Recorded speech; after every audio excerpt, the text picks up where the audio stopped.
Mama, please. It's Christmas Eve and these shoes are just her size, but she's gonna die. You can't spoil the song. We weren't there yet. Your mom's shoe. She's not gonna wear them. Well, she did. No, she didn't. She looked beautiful. No, you know she saw them and she's like, "Can you get me some freaking slippers? Like, my feet are in pain. They're swollen because I'm dying." Actually, very on brand for our podcast today. Well, it is a merry way to start. Here, the Christmas season at the Bible is Funny podcast. Hello, my name is Anthony Russo. I'm here as always with Tim Wyckoff. Tim, happy Christmas to you. Happy Christmas, right back at you. What's the top of your wish list right now? What do you got? I'm into luggage. Oh, baby. I know. You know this about. So I have a backpack that I've loved for a long time. You're in the market for a new backpack? No. Here's the thing. Good. Yeah, I know. I don't want to give up that backpack. I know you love your backpack. But there are some limitations as I've grown older. Like, you can't just wear a backpack every time you travel. Sometimes you got to be a professional. Whatever it is you are. Or you are. Or I am. And so I want a rolling suitcase. If anybody's interested. I am. That's why I asked. I'm trying to get. But if anybody else, I know you're not going to buy it for me. So if anybody else is interested in buying it for me, no, it's a whole system. That's what I want, is a system. But it's a rolling suitcase with a backpack combo, like a day bag combo. So it sits. Yeah. And it has the little slip. It's called nesting. And it does that. Yeah. Like the 2 turtle doves. I know, it's just very expensive, and so the one you want is, I'm sure. Yeah. Amazon makes a random brand name called Trip Guide spelled incorrectly. You know what I mean? G-Y-E-D. Yeah. You look at it, you're like, I guess this will work. It looks the same. Yeah. I've never heard of Trip Guide. I don't know why they spelled it like that. No, Amazon doesn't have this one. I guarantee you that. But I understand. And I'm just hoping. I'm hoping Santa shows up, because it's like an overhead compartment fitting thing. Yeah. And it rolls. And this one can become a backpack too if you want it. No way. Yeah. You're never going to use your backpack is retired. No. I use that enough. I use it enough. I love it. I love it too much to retire it. You do. It's still in great shape too. I believe it. It's a mammoth. I've heard of that. That's not an Amazon side brand. No. What's great to me about those Amazon is you'll be like, all right, I'm looking at a couple of prices, and then you'll see you've got 3 tabs open. At least I do this. I don't know what the viewers at home do. And it's tour guide spelled wrong, trip buddy spelled wrong. B-U-T-T-Y. I'm like, well, I don't know. This one's got good reviews. This one comes with an extra toiletry situation. The reality is, whatever company that is going out of business. They're going out of business. 1 month. You buy actively. It now. No matter what the warranty says, hey, you got 12 months return it. It's not. They're not going to be a business. Trip Buddy in 1 month filed for bankruptcy months ago. Yeah, and I didn't hear about it. Unloading their stuff. It's also the same company. Yeah, they just but technically it's not. They just you can't return something to a company that doesn't exist anymore. You're never going to return it. And then the reviews are always as wide as can be. One's unbelievable quality for the price, and the other's I put it on a plane and it disintegrated into pixie dust. Right. My favorites are I haven't used it at all. I opened it up and it looks great. Well, it looks great on the Amazon video that I'm watching too. I want to know how it actually functions. Or what about the delivered wrong? Oh yeah. It's always who do I blame for that? I don't know. Yeah, they're it feels like a shipping issue. The box was damaged and it was just torn. Yeah, that's what happens at Amazon. I'll tell you what never is shipped poorly. Tell me, segue. The Bible is Funny card game. Wow. If you've got a family gathering coming up this holiday season and you want to play a fun game, you should get the Bible is Funny card game. All right. Have you played it? Yeah. You've played it, right? Yeah. Yeah. Did we play it together? Well, we played it for the release. We played it for the release. Thing. Yeah. I don't know that. I think we played it here. I've never won. Well, I cannot win that game. Well, I've won every time I played. You won at the show, didn't you? I did win at the show. I swept. You won at the show. You got 3 in a row. 4 in a row? It was a bunch. There's a lot. That was so fun. That's on our YouTube channel. If you've not watched, we did it with the Ninjas or Butterflies guys, Josh and Andy. That was great. But I've played it. It's regular over the last year and change it's been out. They'll be like, you should want to play your game? We can, but I'm not good at it for some reason. I think it's hilarious. Do you read your kids your own devotional book as a bedtime story too? Oh, yeah. On repeat. Since I put it out, that's all they don't know other books exist, unfortunately for them. Tim, thanks for being here. I didn't have a choice. I don't have anything on my wish list because I just am so thankful for the love of family and friends. Oh my gosh. You're sick. You're just sick. That's all I've got. You're full of it. That's all I want. Sick. It's not what you want. Come on, you gotta want something. I do. I want headphones. Also. Do you pick out the exact thing that you want and then just hand it to your wife? That's such a good question. And I know we're a little slow starting, but I'm a huge fan of that. Mm-hmm. I don't know if it's an age thing. I don't know. Yeah. Unless you feel so confident in what you're getting me. And like, there's probably, 4 people in the world that I would even give that card to. Mm-hmm. You would be one of them. Oh. That if you were just like, no, I got you something. I saw it and I was like, he would really like that. I'd be like, okay, you're probably right. But most people I'm like. Is your wife one of those people? Uh-huh. Yeah. She can buy you anything? Great. She's got great taste in men, obviously. Well. Yeah. But as I get old, I'm like, Britt, tell me what you want. And then I'll get it for you. And that's like, you wouldn't, maybe it's like something you kind of want, but you wouldn't get for yourself. But then it's like a gift giving thing. And I'm like, I can get you exactly what you want. That's what I want to get you. Mm-hmm. Instead of me guessing and being like, I don't know. I guess he would like. Here's something to return. Because it's always it's like a loose connection. Like, I think he runs, and then you get some run thing. Right, but I'm a runner, and I want specific things for a run. Also, I have all the things I need for running. I'm not starting this journey. Oh, have you ever been like wrongly typified? Like somebody kind of guessed wrong on you? I don't know. I would have. Think so. If I thought I would have wrote this bit down. Yeah. No, because I know it's happened and I can't think of it. Where somebody was just like, he mentioned this one time, and then they get you the thing for that, and you're like, oh, but I don't. I actually don't do any of this. Yeah. Like my nephews would be like, oh, he plays frisbee, and then like you get this like toy frisbee for Christmas. Oh yeah. Exactly. In the ballpark, right there. Yeah. You're right. You're genre correct, but I am a professional now. I have no need for your garbage. For these toy frisbees. Yeah, my uncle plays in the NFL. Do not try to get Tim a frisbee. Yeah, I actually got you a mullet frisbee one year, though. I was really happy with that. That was a good gift. One, yeah. It was certified and whatnot.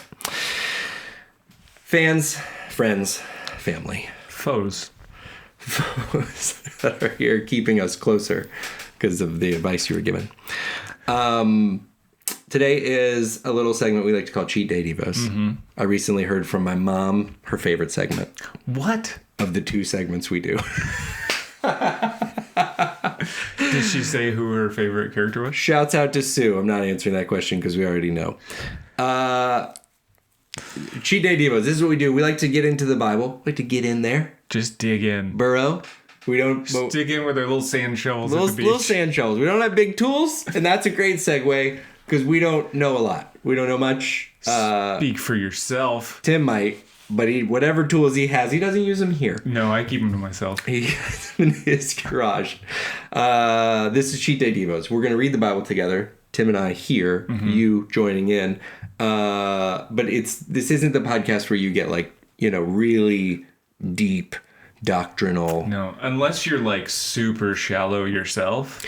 Sure. And you can't swim, then this is as deep as you need to get. If you've never thought about faith or the Bible or anything, this might be the deepest podcast you've ever experienced. It might be the safest one, depth-wise. I'm just saying, like, if you've never been in the water, you don't jump in the deep end. You splash. You just splash, right? It's the first thing. Wear a splash pad. You got your floaties on. Get your floaties on. We'll give you a second. Get your swim diaper on. That's just functional. The swim diaper, that's not worth a whole bit right now, but what can it possibly do? It keeps the poop in. I guess. If it's like got... You're in water. I don't want to get into this right now, but All right. I have serious doubts about swim diapers. First of all, we have to stop calling them diapers, but they do work functionally. It's just you keep the poop in. Certain things, I guess, but if you're, I don't want to do it. I don't want to do this right now. You don't have to wear it. Just the swim diaper industry is tricking us into thinking. They're not. They're a conspiracy theorist. Anyway, we're going to talk about that later, too. Go on. Carry on. Let's do this. Them Let's and do dentists. Am I right, listeners? Jeez. Genesis 47 is where we are today. We're working our way through Genesis. We are so close to the end. I was really thinking we might get to the end by the end of the year, and I don't know if we will. You couldn't do the math. I don't know if we will. Well, I mean, we might, but it's not looking great. But we'll kick off January by wrapping up the first book of the Bible.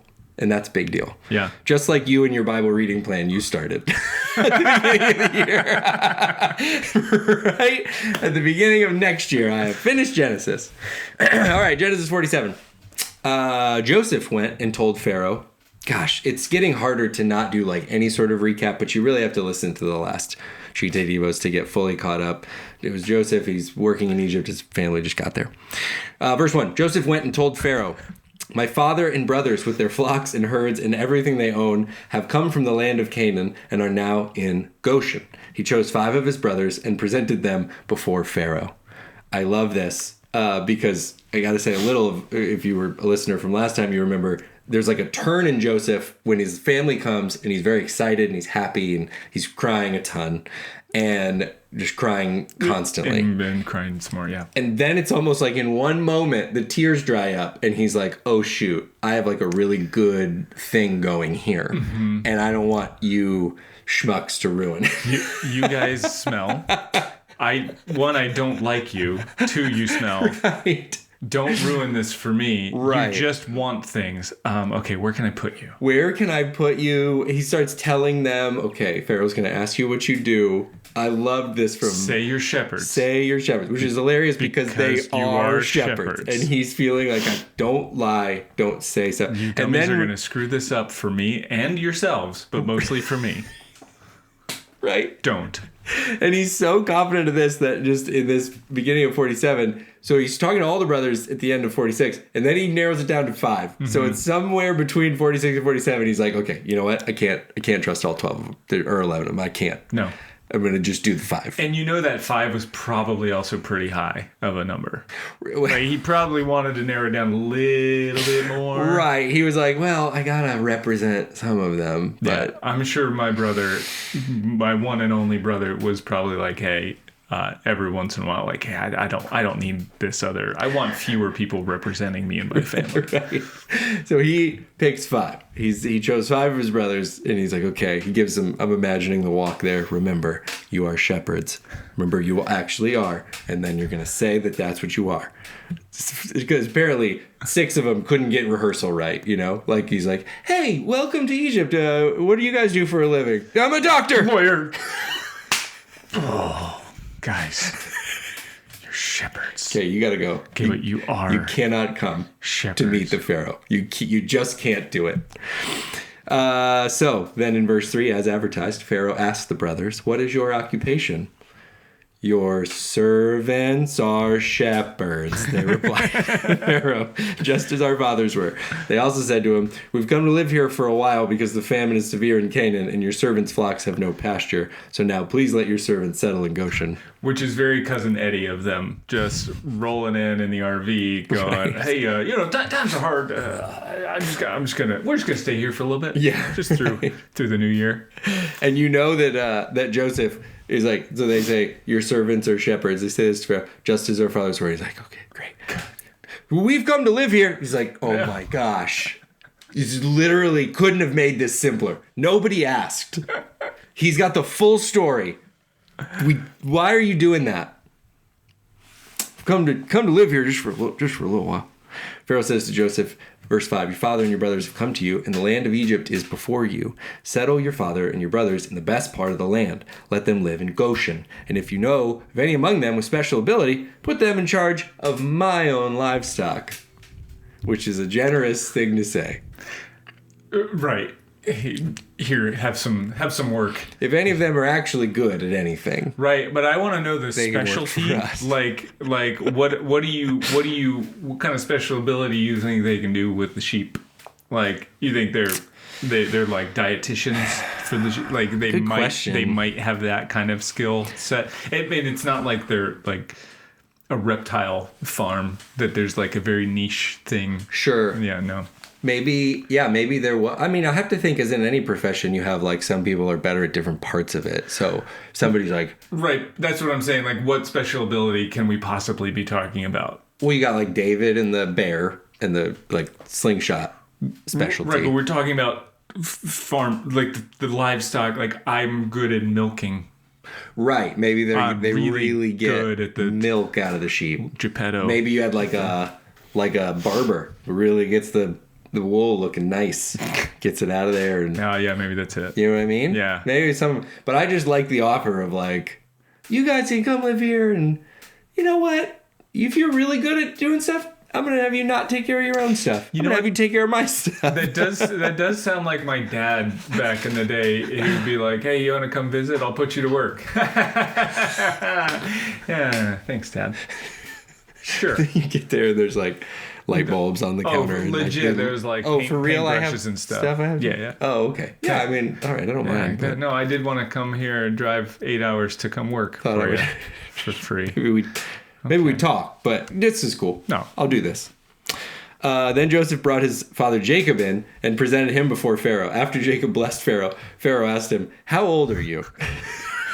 You're not dead yet? Which I think is so funny that you would meet someone and be like, "Dang, man, how old are you? You really, look at you. Thanks for that blessing and stuff." Maybe in a nice way. Like, Joseph said you were going to die soon. How old are you? There's no way. Maybe. You're like 40. He couldn't have walks- been more than 45. It's just the flow of this. He walks in and blesses him. Like, "May you live long and prosper, blah, blah, blah." How old are you, bro? Hey, you just texted to me. Just I don't need these in-person blessings. This could have been an email. Jacob said to Pharaoh, "The years of my pilgrimage are 130. Which is like, all What a right, way to so put it. valid. Just say 130. 130 is a lot. My years, and then he says, "My years have been few and difficult. They do not equal the years of the pilgrimage of my fathers." Then Jacob blessed Pharaoh and went out from his presence. Which, yeah, is just kind of a long answer to 130. 130 was really what... Just looking for a number here. This whole family, man, they can't stop. But that's how old Once guys they talk start- anyway. I know, yeah. He's... The years of my pilgrimage have numbered more than the stars on the planet Mercury's orbit. I'm 130. You can see this, certainly not with our families because we have the best grandparents and stuff. But sometimes I see kids, they'll ask a grandparent. Oh, yeah. Jeez. Shouts out. Jeez, Aunt. Shouts up, I guess. So you get a kid ask, like, "What was your favorite song when you were a kid?" And you just see him kind of, "Well, when I was a kid." And you're like, yeah, you're not getting the answer to this. There was a radio program. Yeah. Just the song. Just Kind of the looking name, for artist and title, but we're going to get... Don't even need the year. We're going to get more. So Joseph settled his father and his brothers in Egypt and gave them property in the best part of the land, the district of Ramesses, as Pharaoh directed. Verse 12, Joseph also provided his father and his brothers and all of his father's household with food according to the number of their children. That's nice. Mm-hmm. Verse 13, there was no food, however, in the whole region. Yeah. Just love that turn. So Yeah, Joseph, they're on the inside now, man. made sure they Soak it had up. food. Oh, yeah. Just a reminder, nobody else had any food. Nobody's got The whole region, there is no food. Because the famine was severe. Back to the Bible in verse 13. Both Egypt and Canaan wasted away because of the famine. Joseph collected all the money that was to be found in Egypt and Canaan in payment for the grain they were buying, and he brought it to Pharaoh's palace. That's a funny way to say that. He got all the money that was there. All the money. Saw it. We're out of money. When the money of the people of Egypt and Canaan was gone, all Egypt came to Joseph and said, "Give us food. Why should we die before your eyes? Our money's all gone." Joseph says, "Then bring your livestock, I guess," said Joseph. Let me get back to the Bible. Yeah, I guess. "Then bring your livestock," said Joseph. "I will sell you food in exchange for your livestock since your money is gone." AKA, I have it. Your money's gone. Money's gone. Where'd it go? I don't know where it is. Don't blame me. Oh, is this pile of gold behind? Oh yeah. No, that's mine. I guess that was ours. That's mine now. That's your money is no longer your money. That was, as far as I'm concerned, it was never your money.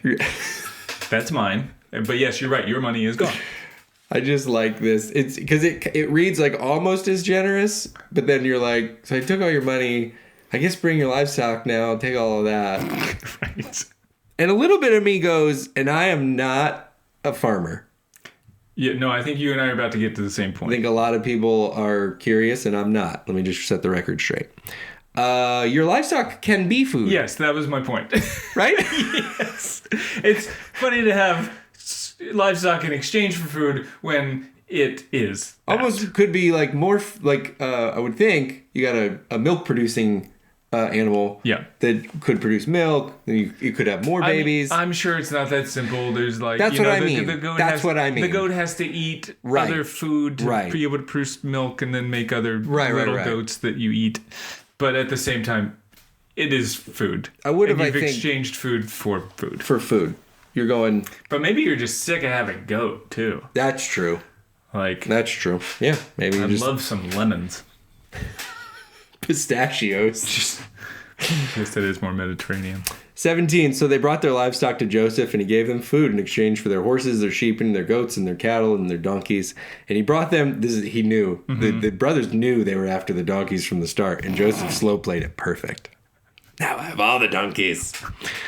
He brought them through that year with food in exchange for all their livestock. When that year was over, they came to him the following year and said, "We cannot hide from our Lord the fact that since our money is gone and our livestock belongs to you, there's nothing left for our Lord except our bodies and our land. Why should we perish before your eyes, we and our land as well? Buy us and our land in exchange for food, and we with our land will be in bondage to Pharaoh. Give us seed so that we may live and not die, and that the land may not become desolate." Mm-hmm.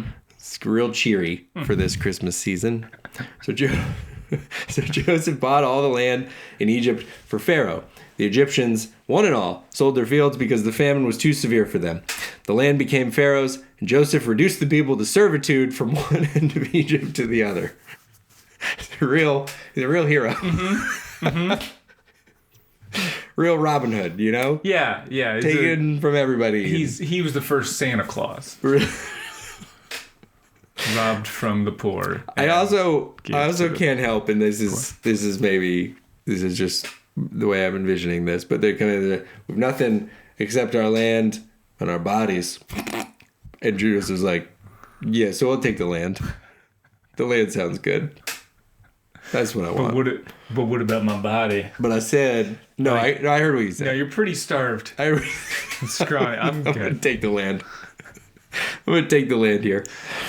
Joseph reduced the people to servitude from one end of Egypt to the other. However, he did not buy the land of the priests because they received a regular allotment from Pharaoh and had food enough from the allotment Pharaoh gave them. That's why they didn't sell their land. Yeah.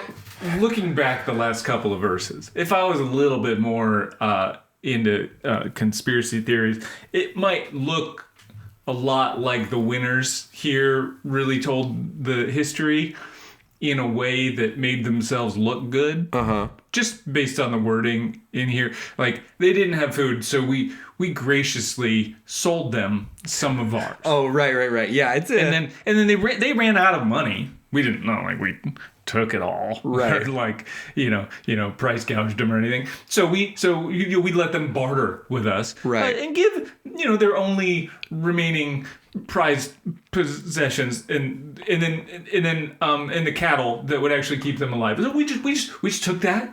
Right. In exchange, we gave them. We were so kind. We gave them food. In return for just the things that keep them alive. That's all. And then when they ran out of livestock, we kindly allowed them to like sell their land and their remaining possessions. Right. And then we let them become our servants that we don't pay. It was the least we could do. Literally the least we could do in their time of need. Definitely And then the church leaders are like, yeah, you guys are cool though. So just keep your stuff. Maybe just in return, tell the people our God is pretty cool. Okay, you just. Well, and that's interesting because that's Egypt, right? So that would be Egyptian. What are they? Priests? Is that what they said? You're in the wrong podcast for that, bro. The land of the priests. That would be the Egyptian priests. So that would be whatever they were up to. Yeah, it is. It's just an interesting run there, and I understand the counterpoint would be, well, if the famine is that severe and there is no food anywhere, Joseph did plan accordingly, so he kept everyone alive with the food. Right. But certainly, did Egypt he have to take all their money and enslave them? Did he have to take everything? You have to establish Could there not be this situation? I don't know. This is going to sound crazy, but where they have enough to go around, maybe, and they just give it to the people who are starving. None of us win if everybody dies. Yeah, maybe, but no. But you got, and it's interesting. This is an economical system. Well, and where the story goes from here. Because it really did make me think, you sort of set some things in place. Not to spoiler alert for our diehard listeners. The Bible has been out for a while. If you haven't had time to read it. But in the Exodus, we talk about people that are enslaved in Egypt. And it's kind of almost like, well, the system got laid by your guy Joe, who was who put the prices out for this stuff. You have saved, but here in 25, you have saved our lives, they said. May we find favor in the eyes of our Lord. We will be in bondage to Pharaoh. Just comes back to bite you. Yeah, I would kind of like to hear this actually from their point of view, but we're not going to get that. We don't get that. This is what we get. That's fine. So Joseph established it as a law concerning land in Egypt, still in force today, that a fifth of the produce belongs to Pharaoh. We've just pointed this out a couple of times, and I just think it's funny. They said that. We remember when they talked about the shepherds being detestable. Yeah, to Egyptians. Yes, right. The present tense of that. And here again in 26. Still in force today. The fifth of the produce belongs to Pharaoh. As of the writing, of course. Yeah. Do we update that? Do we add a little asterisk? Just because I was curious, I Googled it. They're I don't know, maybe it's still a fifth of the produce has to go to the government or something. It's not. Pharaohs are no longer in position, so maybe they're trying to send it. You had to look it up. And they don't know who to send. They're Pharaoh. You Wikipedia J. to see Pharaoh? who is the current Pharaoh. From SNL keeps getting shipments of produce. Trying to do the right thing. It was only the land of the priests that did not become pharaohs. Now the Israelites... It's because of their 501c3 status. That's so true. You got to fill that paperwork out. People get sloppy. You got to have your stuff in order. Now the Israelites settled in Egypt in the region of Goshen. They acquired property there and were fruitful and increased greatly in number. The Message version of the Bible here sums it up and says... they moved into their new houses and got it on. That's not real. Yeah, that's not real. Okay. It's not. A second, though. The percentage was not 0. Jacob, here's 28. And get ready to have your world rocked in verse 28. Jacob lived in Egypt 17 years. This is a man who the entire account we are led to believe is on death's doorstep. Joseph's asking, is he still alive? They go back. He goes, hey, is he still alive? He meets Pharaoh. Man, how old are you? He says, well, I guess I won't die now. I'm going to go meet Joseph before I die, and then I will die. 17 years. The better part of 2 decades. He was slow play. He was scamming everybody. He was like, oh, it's comfortable here in Egypt. I'm going to start taking those vitamins you guys have been trying to give me. That Mediterranean diet. We're going to be drinking that water we talked about. Yeah. Okay, I'll live here. When I just had you bozo sons over there, I was okay. I was ready to go. 17 years in Egypt. Maybe he wasn't really about to die then. He just wanted to move. He wanted to move. And then he did.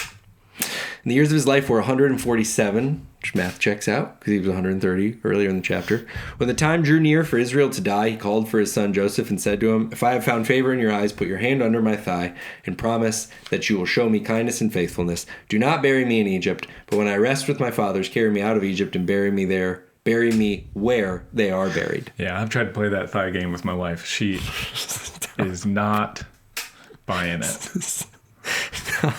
My high school friends, though, that was a different story. Those are the strongest friendships I've ever had. Well, you made the vow. I will do as you say, he said. Swear to me, he said. Then Joseph swore to him, and Israel worshipped as he leaned on the top of his staff. Israel worshipped as he leaned on the top of his staff. I'm a little unclear. Yeah, the picture of that is the staff. Is it just like a leaning, like a little cane, like a Dick Van Dyke kind of? Oh yeah. Fred Astaire and Mary Poppins kind of. Yeah. Leaned on the top of his staff. I don't know. I really couldn't. I was like, it jumps out at me, but I don't know what to make of it. I just want somebody to yell at me and be like, "Swear to me," and then I just go off. Just all the cuss words I know. I'll do it. And then I'll do it, Dad. And then promise me. I just like to swear. You should have been more specific. Damn. Chapter 48. Sometime later, Joseph was told, "Your father is ill." So he took his two sons. Again, it was verse 28 in the last chapter. The time was near for Israel to die. Called for his son Joseph. He does this whole. He's on the top of his staff for a period of time. 48. Sometime later, Joseph was told, "Your father is ill." So he took his two sons, Manasseh and Ephraim, along with him. And Jacob was told, "Your son Joseph has come to you." Israel rallied his strength and sat up on the bed and went on to live 15 more years in the land of Egypt. I thought it was 8. No, I was joking. I added all of that. But I'm just like, you keep telling everybody you're going to die. Maybe he's like just playing this card, constantly, where he's like, I want matzo ball soup for dinner. Dad, we've had it for... But I'm about to die. Oh, you're right. Oh, just... Okay, fine. Okay, thanks. Go catch me a fish. Dad, we're 400 miles from the nearest ocean. Oh, I guess I'll just die then. You're right. What's there left? Fine. To live. Hook up the trailer. Cool. Don't bring that small one like you did last time. Catch a bigger fish. With a tiny fish. With the seasoning that I like. Stay out there. Like, really work for it. Get the Old Bay seasoning on the top. Just do it on the cedar plank. Please. Preferably. I want to pick the movie again tonight.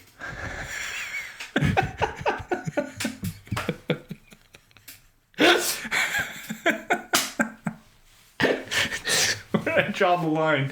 Grandpa's picking the movie again. Oh, you're right. You pick the movie. I'll just close my eyes. Fine. Prince of Egypt again. Oh my gosh. Jacob said to Joseph, "God Almighty appeared to me at Luz in the land of Canaan, and there he blessed me and said to me, I'm going to make you fruitful and increase your numbers. I will make you a community of peoples, and I will give you land as an everlasting possession to your descendants after you."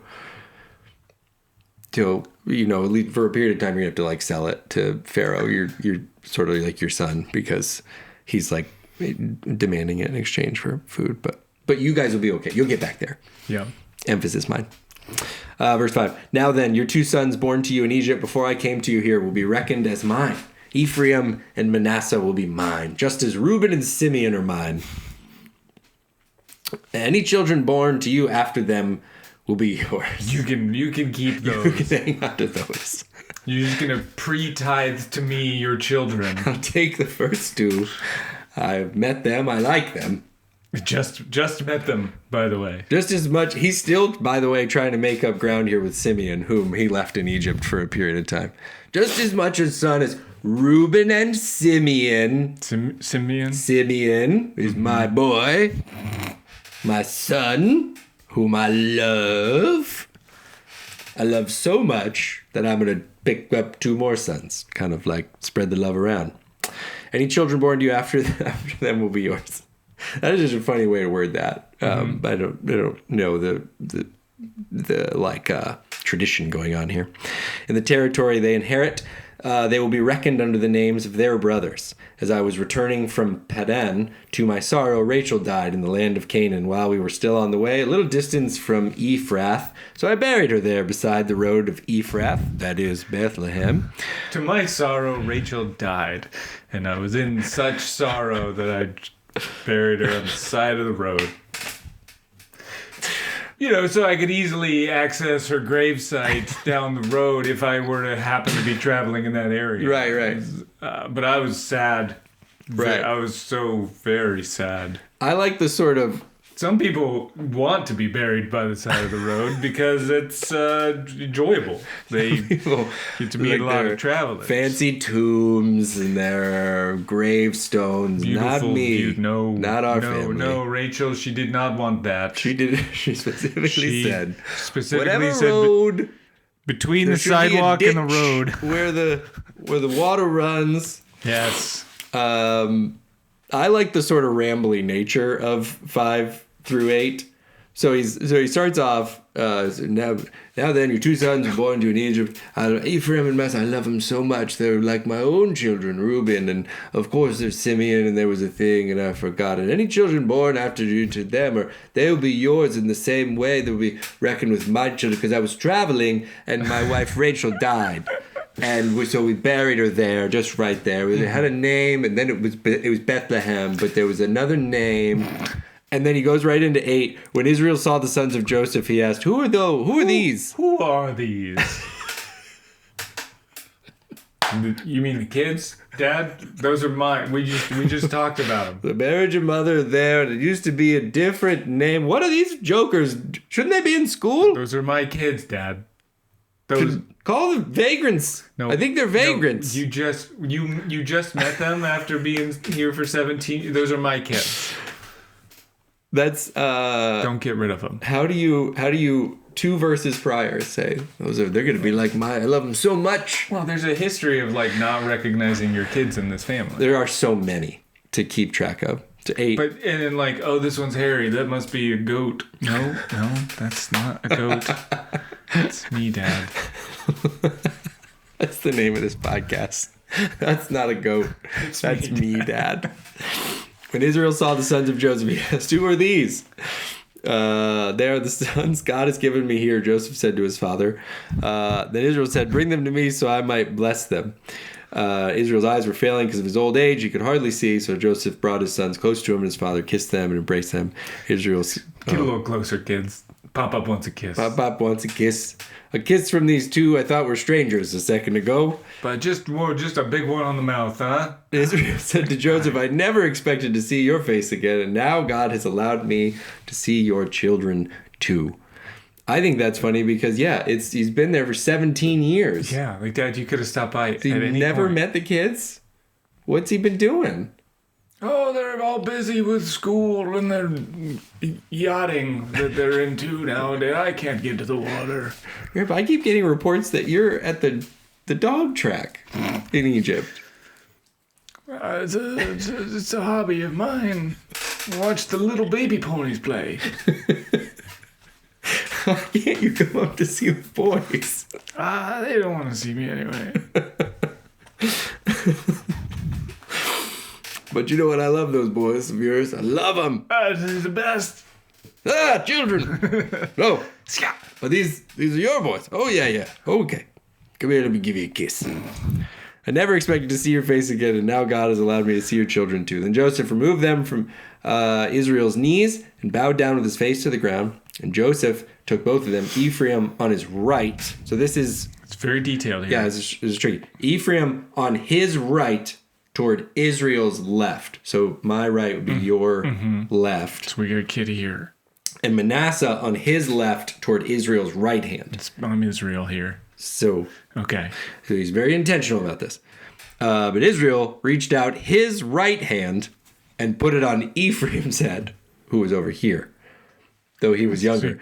And crossing his arms, he put his left hand on Manasseh's head. So Joseph's trying to be helpful, trying to say all right, so your right hand's your strong hand. This is where you do the good blessing. Strong. So it's the one you wipe your butt with. So you want that. I'm going to put my older one here, younger one here. For some reason, Jacob, he said nope. Goes crisscross applesauce. I got this. He decides to mix them up. So he starts doing the blessing. He blessed Joseph and said, May the God before whom my fathers and Abraham walked faithfully, the God who's been my shepherd all my life to this day, the angel who's delivered me from all harm, may he bless these boys. May they be called by my name and the names of my fathers Abraham and Isaac. May they increase greatly on the earth. Joseph saw his brothers placing, or I'm sorry, verse 17. Joseph saw his father placing his right hand on Ephraim's head, and he was displeased. So he took hold of his father's hand to move it from Ephraim's head to Manasseh. And Joseph said to him, No, my father, this one's my firstborn. No. Put your Bathsheba. Put your right hand on his head. No. But his father refused and said, I know, my son, I know. He too will become a people, and he too will become great. He's going to be fine. Nevertheless, his younger brother will be greater than he, and his descendants will become a group of nations. You know, and my thought on this is like, one, I feel like probably most people, they were just blessing the firstborn and moving on. But this family was really struggling with the whole practice as far as like getting it right. But in like a fuller view, the practice of blessing the firstborn is like kind of unfair, because what can the secondborn do? They're just born second. And what if they're not your favorite? I think it's a lot healthier to just pick your favorite. Pick a and favorite. Bless that one.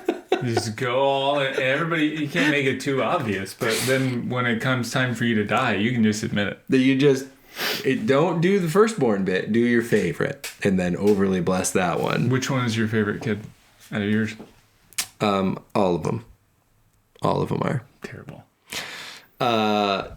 So and it's always done like right in front too. Like that's my thing about this blessing practice, is that they're having this conversation in front of the kids.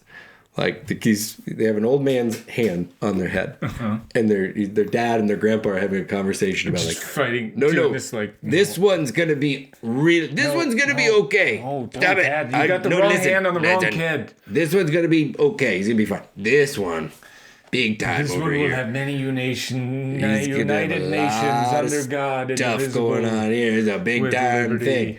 This guy, he'll be okay. He'll be okay. He's gonna do some stuff. He's a scrapper. The kid's just got a hand on his head. Can you get your old man hand off me? So I guess I don't gotta go to school anymore, huh? What's the point? He blessed them that day and said, in your name will Israel pronounce this blessing. May God make you like Ephraim and Manasseh. So he put Ephraim ahead of Manasseh. Then Israel said to Joseph, I'm about to die. Which at this point is just like, Oh, seriously this time? Okay, I'm Dad. very close. I'll get the popcorn. Jeez. It'd be nice if you did it once. That's all I'm saying. Israel said to Joseph, I am about to die, but God will be with you and take you back to the land of your fathers. And to you, I give one more ridge of land than to your brothers. The ridge I took from the Amorites with my sword and my bow. It's just nice that after all this life he gets to look back on, Israel's learned from his mistakes, and he very publicly and directly gives Joseph something that he's not going to give to the other brothers. Yeah. He's like, when has this ever not gone well? And what I think is extra funny is that Joseph's like, okay, I literally have everything It's all I could ever want. I'm in charge of everything, and I'm the number 2 in the world. But yeah, thanks for that ridge, Dad. It's cool. Let me just put it over with my other 400 ridges that I have, and the rivers. I'll just set it Here. Can you put it over there with this? That's even my favorite ridge. I'll tell you for that. sure. There's sentimental value to I'll tell it. you that. Tim, We did it. We got through the Bible today. what'd you learn today? I learned to bury your spouse somewhere with easy accessibility. That's what it's all about. Yeah.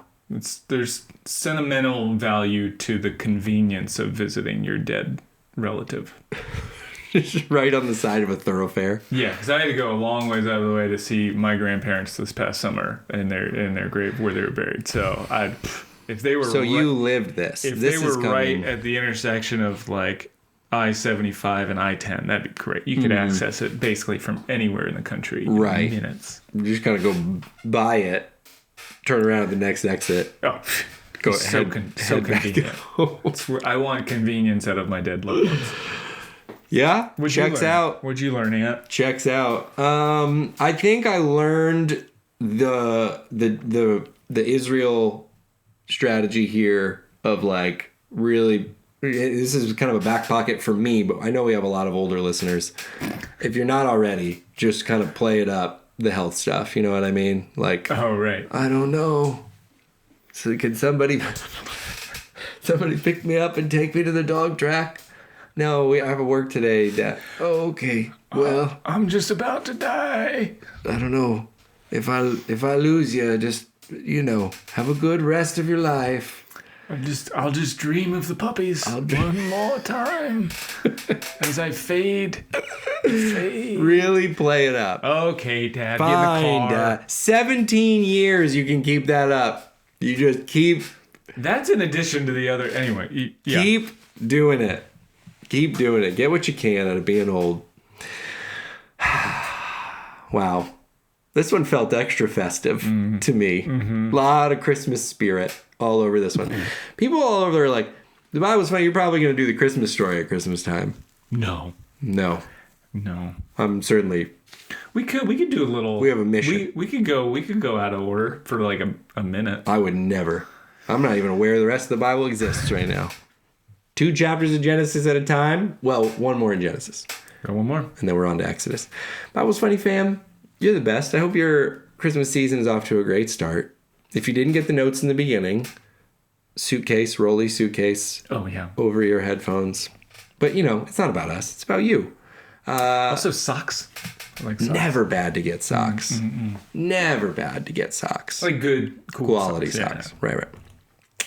We hope you have a great Christmas season. We're going to be back with a couple more episodes before the end of the year. I don't know why I'm all acting like I'm wishing Merry Christmas and stuff. Extending Christmas, that's all. Yeah, we're going to have a fun month. I hope you do too. Follow along at The Bible is Funny. Let us know what we missed in Genesis 47 and 48. Would love to hear your thoughts. I mean, I looked at you, but you just shared your thoughts. Yeah. We'd love to hear your thoughts. I don't, to be fair, I don't want to hear their thoughts. I do. I want to hear your thoughts. So at The Bible is Funny, Instagram, TikTok, you can follow along there. And you're the best. We love you. And we'll be back with another episode very soon. Goodbye.